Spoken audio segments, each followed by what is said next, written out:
Welcome back, everyone. I'm the Bella Gamer, and today we have probably one of the most interesting archetypes to come out of Howl of the Wild. Yes, another video in the Howl of the Wild train.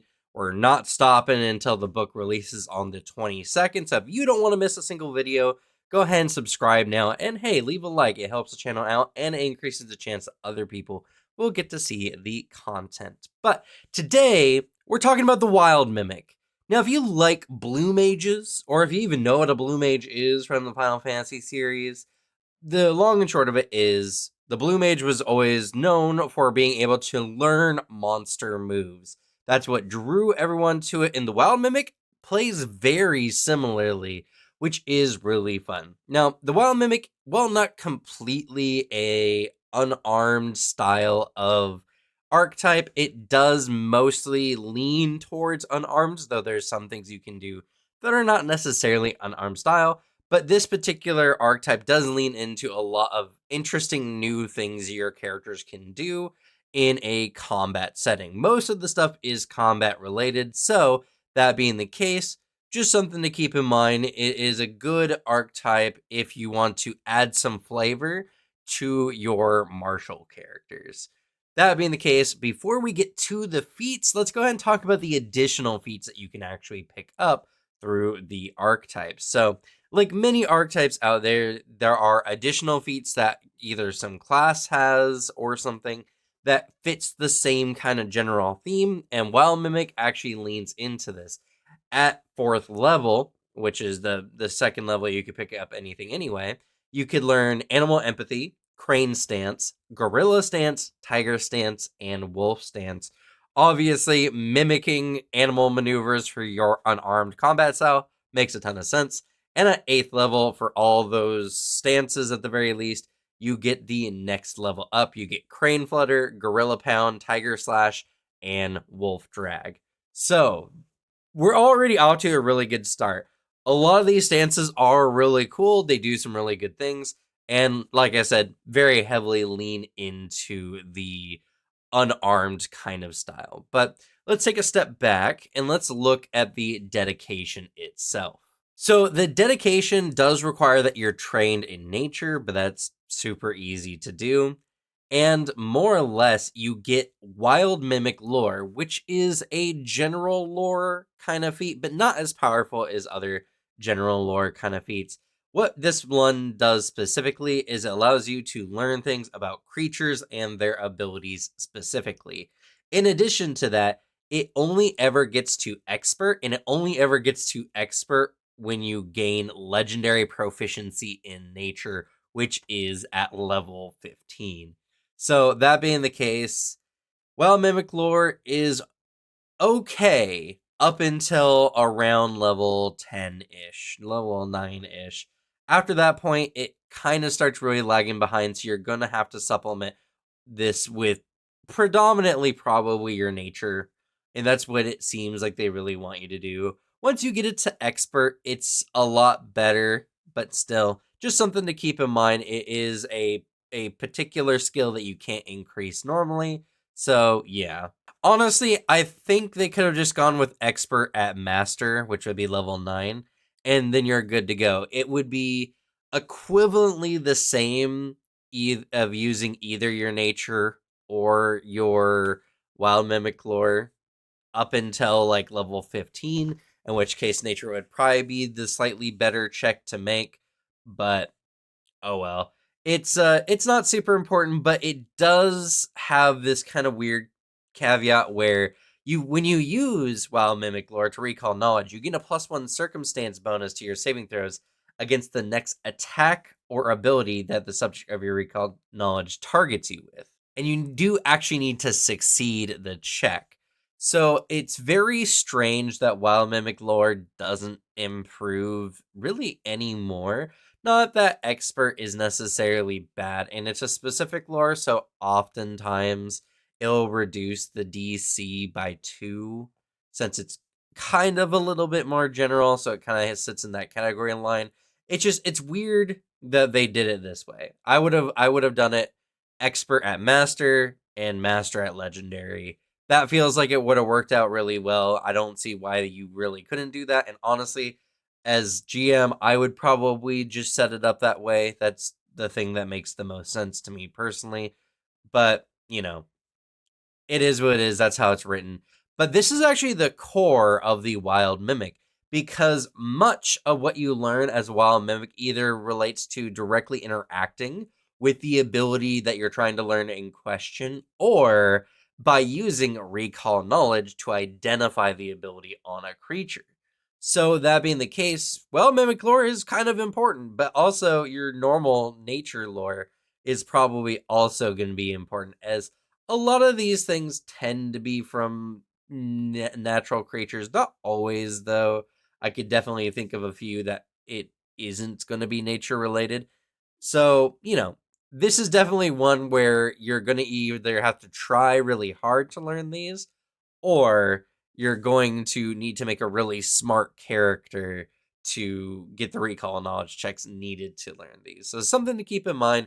It's not overly that bad, and you'll actually see here as we get into the feats. So, first up here, we have ferocity and mimicry. It's a reaction that's pretty solid. Now, the prerequisite is you've encountered a creature who has kept fighting or dealt damage after being reduced to 0, such as the death throws or ferocity abilities, or you have identified a creature that has such an ability. So that's kind of where it comes in line, where it's either you've encountered the creature, which this is something that is pretty simple, one of the more simple ones, or you made a recall knowledge. Now, you can only use this once per day, and the trigger is you would be reduced to 0 hit points, but not immediately killed. You, instead of going to 0, you avoid being knocked out and go to 1 hit point, and your wounded condition increases by 1. This is really good. Honestly, there shouldn't be many times a character goes unconscious unless you're playing a particularly difficult game. And sometimes if you are playing in a very more difficult path, or your group is just struggling more, you might just want to go down, because honestly that might save your life, rather than instead taking a wounded condition and then going down again potentially later, or immediately after using this reaction. So this one does require some timing, but it is a really solid ability. A once per day, pretty much, keep fighting type ability is pretty good, and as a level 4 feat is very solid. Now, not many creatures have ferocity or some kind of death throws ability, but there are a variety of enemies that do just explode on death. So that also counts for this. Now, in order to you pick up this feat, you must first run into the creature, recall knowledge, and then when you hit level 4, you get this. So if you're using Wild Mimic, make sure you talk to your GM and your GM is aware of the prerequisites. Many of these abilities are relatively common, but not all of them. So it might be a little bit more difficult to pick up some of these abilities, and you might need to use some of the other feats, for instance, like the animal empathy or one of these stances in the meantime. And then you can always just retrain out of that into a feat that works better for your build. So that would be my advice. But let's go ahead and go on to the next feat. Next up, we have Rend Mimicry. This is a very common one. Many creatures have Rend. Now, the prerequisite is you have to have seen a creature use Rend, or identify a creature with Rend in combat. Now, seeing a creature use Rend is actually a lot more difficult, because Rend typically requires that the creature hits you twice, and then they get a third action to hit. So sometimes the creature just dies before this happens, because either they miss one of their attacks or the like. So this is one you're definitely going to have to be a lot more aware of, and you're going to need to probably do a recall knowledge check to see if a creature has this, as it's very easy to miss a Rend when you're fighting creatures, unless a lot of them have Rend. A good example of a creature that actually has Rend is trolls. Trolls have Rend, so, the more trolls you fight, the more likely you are to see it, or, you can just recall knowledge at once. Anyway, so in order to use Rend, this is an action that is the Flourish trait. You do need to hit an enemy twice with consecutive melee strikes that each deal slashing damage. Now, it does not specify unarmed. So, if you're playing a ranger, for instance, who's going the double weapon flurry build, this is an insanely good ability. And it doesn't even say 2 different strike actions. So the I don't even remember. I think it's like Twin Strike from the Ranger line that allows you to strike an enemy twice with a singular action. Yeah, you do that, and then you can rend, and then you'll still have an action. So what does rend do?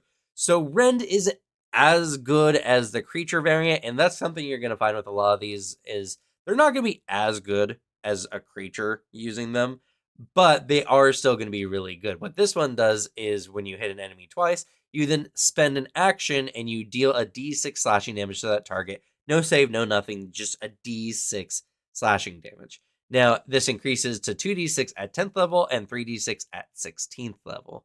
So, that being the case, honestly, not bad. Ren Mimicry is insanely good for like a Flurry Ranger build or even a fighter build.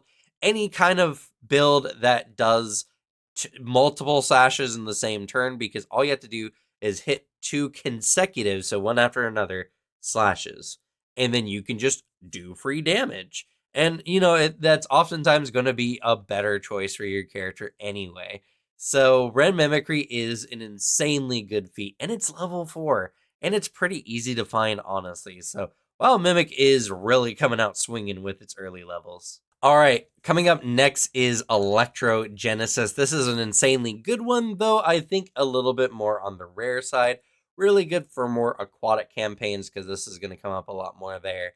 So the prerequisite for this one is you have to have seen a creature deal electricity damage with an unarmed strike or have identified a creature capable of dealing electricity damage with an unarmed strike. So this one is specifically for unarmed striking. So better for a monk or any character that you've gone that is just using one of the stances, for instance, you could have picked up with this particular archetype.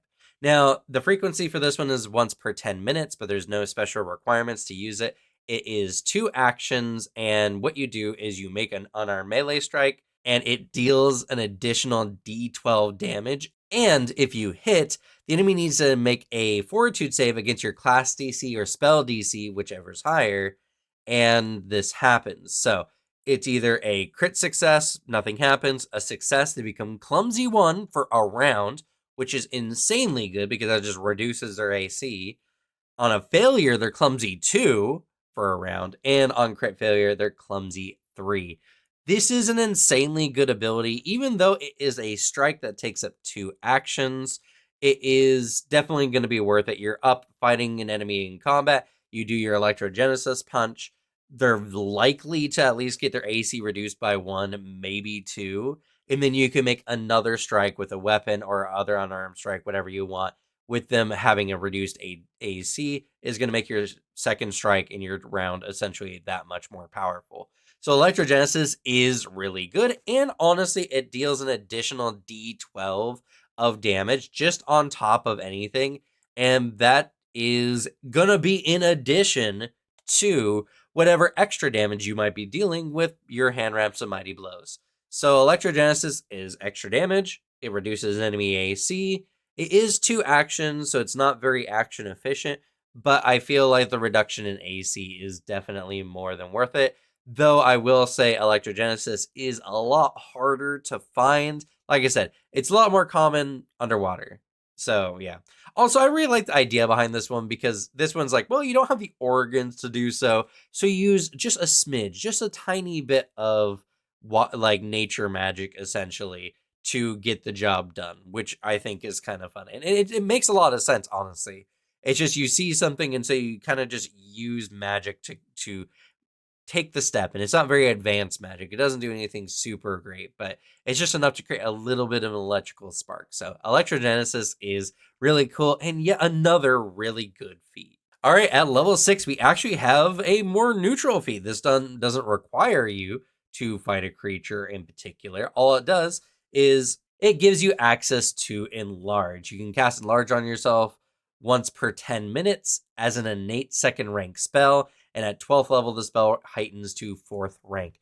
That's insane. What you get Enlarge for free once per 10 minutes. Now, it can only be used on yourself, but you essentially get a free spell every combat to enlarge yourself. There is no shortage of melee characters who would absolutely love to be able to have enlarge cast on themselves every combat. I mean, there's the whole barbarian instinct based on this after all. So that being the case, primal proportions. I don't even think I said the name before, and I'm glad I didn't, but now here we are. Proportions is definitely an insanely good feat for a lot of martial characters. Next up, we have Wild Speech. Now, this one actually does require that you have animal empathy or the ability to speak to any kind of animal. So you can pick this one up just through the archetype itself because while animal empathy can be picked up at level 4. Or, there's many ancestries in this book specifically that let you speak to a specific type of animal. So, this one blends in perfectly with the rest of the Howl the Wild book. And all this one really does is if you would speak to a normal, like specific type of animal, you can now speak with all animals. And if you have animal empathy, you now get a +1 circumstance bonus to make an impression on animals and beasts. Well, it says on animals here, not beasts, even though you can talk to beasts. So I don't know specifically if the +1 circumstance bonus is just to the animals or it was meant for the beasts as well. I don't see a reason not to include it for beasts, but I don't know. Rules as written, it's technically only on animals. So that being the case, it's still pretty good, and it's something that I'm sure a lot of people are going to probably pass up for the more combat related feats. But if you're going very Dr. Doolittle with your character, this is a very fun feat to pick up. Next up is another neutral feat, though this one at level 8. This is called Environmental Adaptability. This is a very campaign specific one because what it does is during your daily preparations, you can prepare yourself for either extreme heat or extreme cold. I'm sorry, not extreme, severe heat or severe cold. And at 12th level, it can be for extreme heat and extreme cold. So, really good when you need it. Not so good in the majority of campaigns where that doesn't really come up. So, it's really up to you when you're going to want to use this particular feat. This is a good one to train in of and then retrain out of, depending on the situations of your campaign. But I'm glad it's here nonetheless, even though it's very strange where you're just like, I'm just going to decide to not be cold anymore. And yeah, that's pretty much all it is. It's just you've learned how to adapt, I guess. I don't know. It's weird, but I like it nonetheless. All right, moving on to level 10 here. There's only one level 8 feat. Yeah, only one level 8 feat, which is kind of sad. But we have Petrifying Gaze Mimicry. Now, before you get too excited, this one is an incapacitation trait. So, hard to use against creatures of your level or higher than your level, I think. And in addition, there's no actual petrification that comes from this. You only slightly recreate its effects. So, in order to get this one, you do need to have attempted a saving throw against a creature's petrifying gaze or identified a creature that has such an ability. So, this is one of those ones where you have to let it hit you first. You don't have to fail it. You just have to have attempted the save. So, success or fail, you now can use petrifying gaze mimicry. So, that's pretty interesting, pretty cool, but also a little bit on the scarier side. Now, when you're using this is a 2-action ability. As I said before, it has incapacitation and it does have the concentrate trait if that's relevant in the situation. So, sorry, barbarians, this is not a good one for you. You stare at a creature you can see within 30 feet.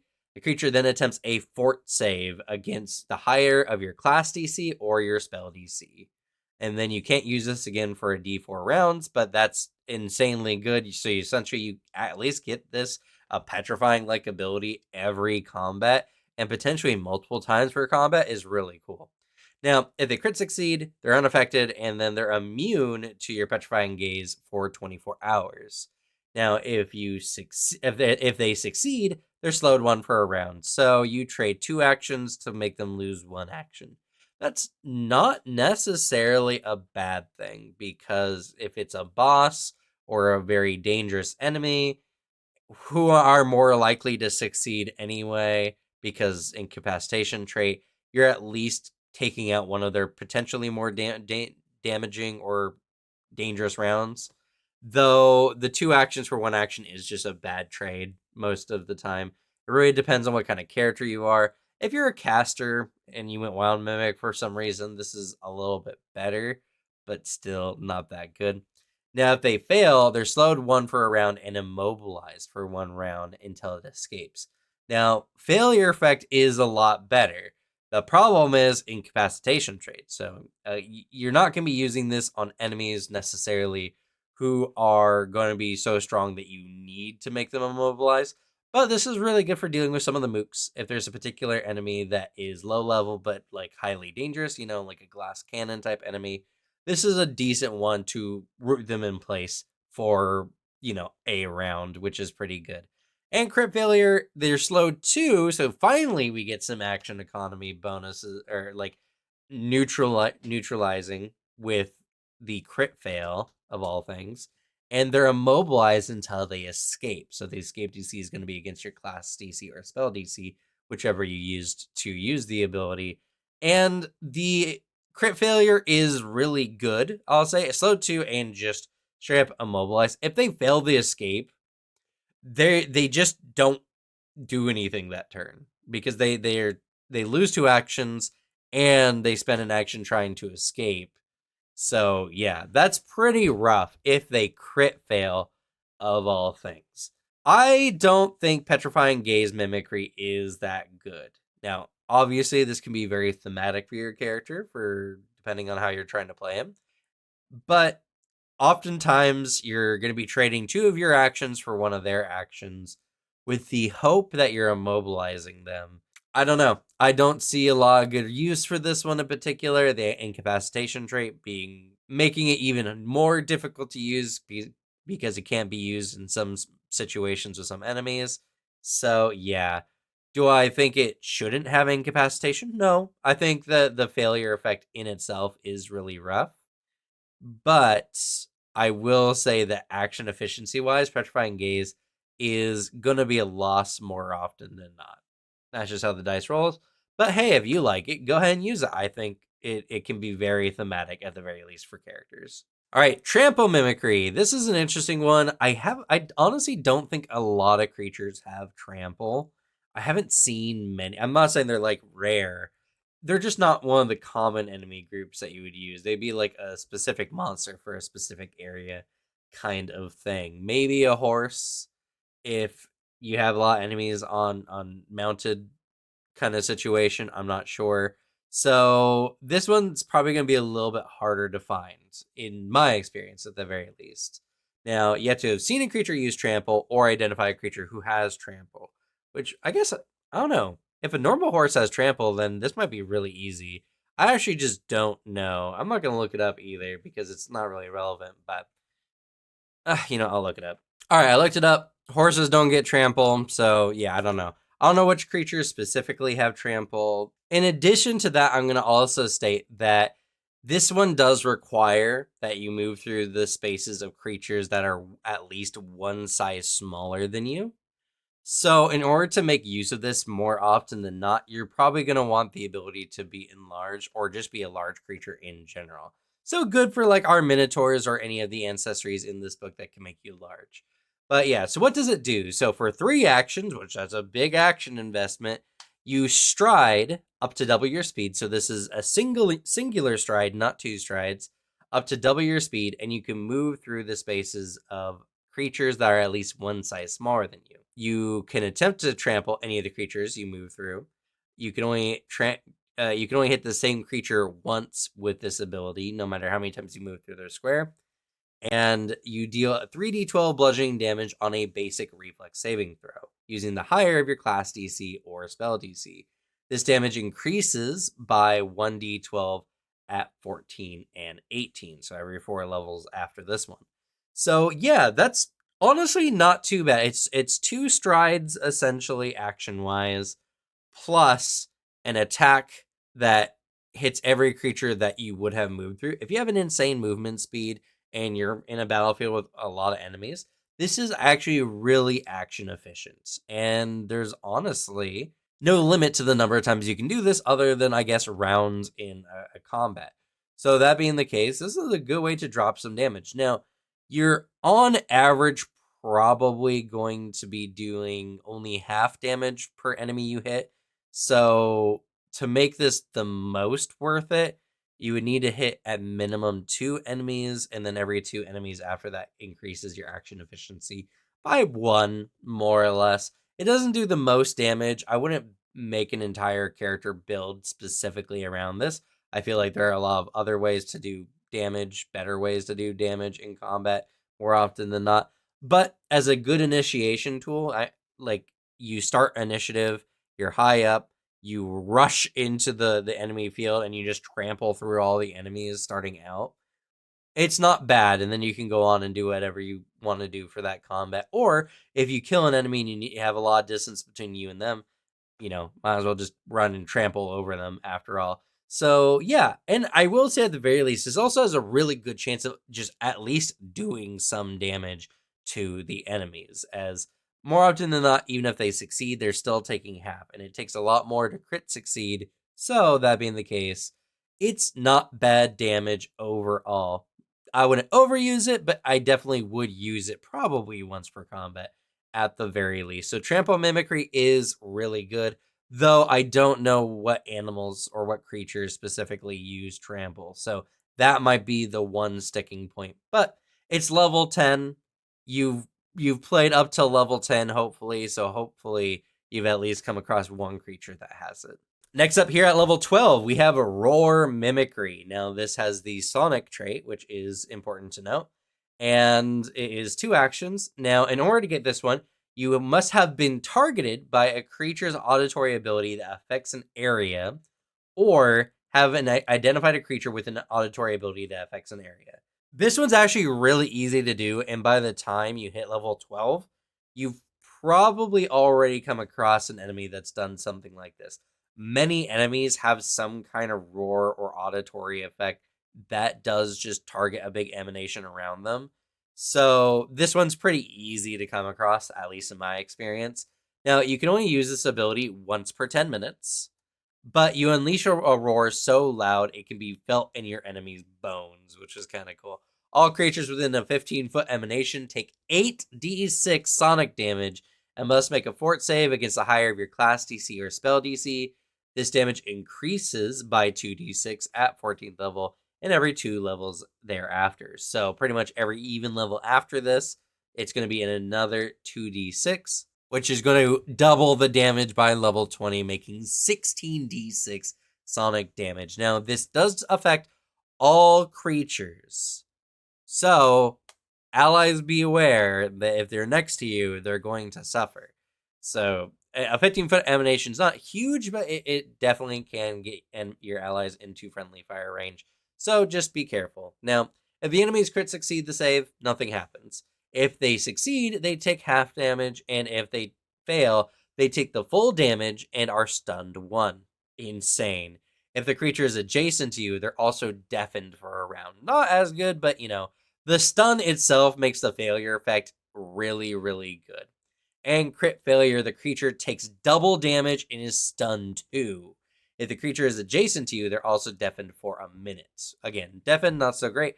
I mean, there's some things deafened can work with, but it's definitely an insanely powerful ability because not only is the damage pretty good, this is a spell. This is essentially a spell of damage, and it affects all enemies in a 15-foot emanation. So you hit 2 enemies, your damage efficiency just shoots through the roof. It's only 2 actions, and you're likely to always do damage, and when they fail, they just lose an action on their turn. This is really good. It makes 100% sense that it's once per 10 minutes. Honestly, if they made this once per hour, it would still be a really good ability. So once per 10 minutes, that's pretty much every combat you can use this. Now, obviously, not great in tight quarters where you can't get away from your allies, but still very useful a lot of time. Also really easy to learn this one. This is probably the strongest feat just purely for the fact that it's one of the most effective and one of the easiest to learn. You're never really going to have to worry about trying to get this one like some of the other ones. So overall, Roar Mimicry is like S tier. It's a really good feat. All right, at level 14, we have Pounce Mimicry. Now, this one is a little strange because not like you learn it in ways that are not related to pouncing a lot. There are a lot of enemies that have the prerequisite for this, which is you have to have seen a creature use an ability that lets them stride and strike as a singular action, such as Pounce, or have identified a creature with such an ability. Now, it's not super common, but there's a lot of enemies that have a stride and strike ability. Though the singular action part might be the sticking point. I'm actually not so sure.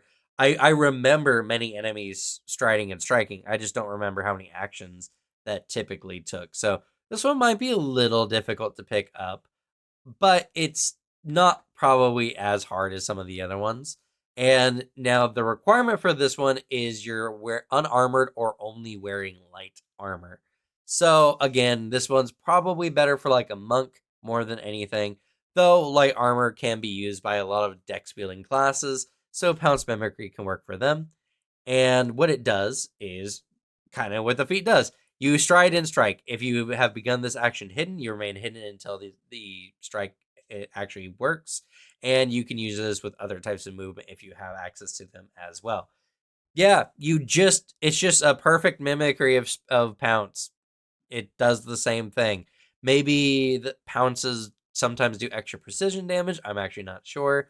But a stride and strike ability, and if you were hidden before, you get to keep hidden for it, meaning the enemy's more than likely off guard, makes Pounce Mimicry really good. Now, it is a flourish, so it's a good initiation tool that you can use to jump into the combat, but you can't do anything else big or flashy that round.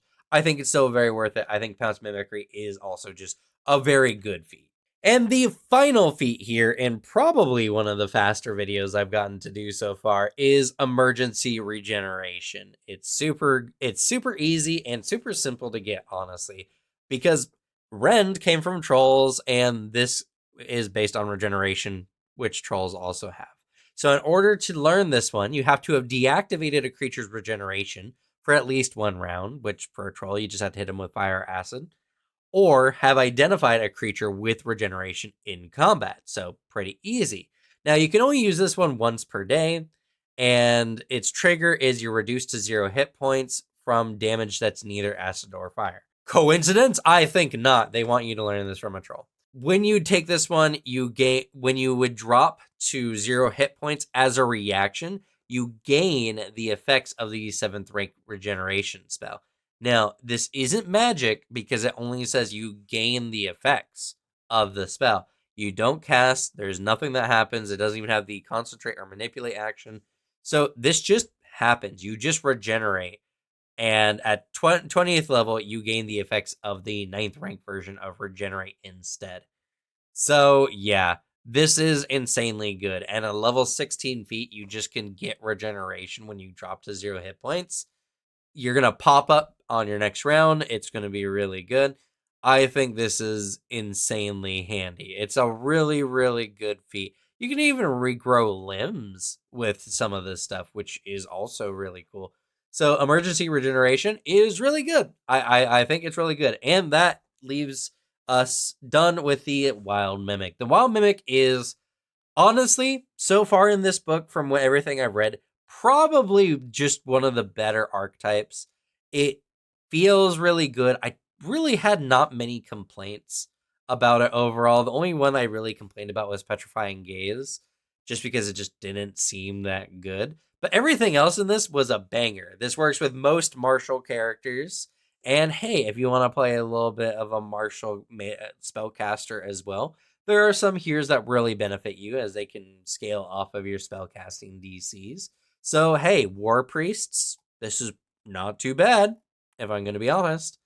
And I think overall, like, it mixes in really good offensive capabilities with some pretty decent defensive capabilities, especially with the emergency regeneration or the ferocity mimicry. So yeah, I really, really like the Wild Mimic. I think it's it's like an A tier, S tier archetype. So yeah, but let me know your thoughts down below. I'm sure you will. And that's going to be it for me. Thank you all so much for watching. We're going to be continuing on tomorrow. We're going to be talking about witches. So all the new primal witches coming out in this book, the stuff is pretty cool and very insane. So yeah, stay tuned for sure. But thank you all so much for watching. Good luck with your games. Leave the bad luck to me, and I'll see y'all next time. Bye.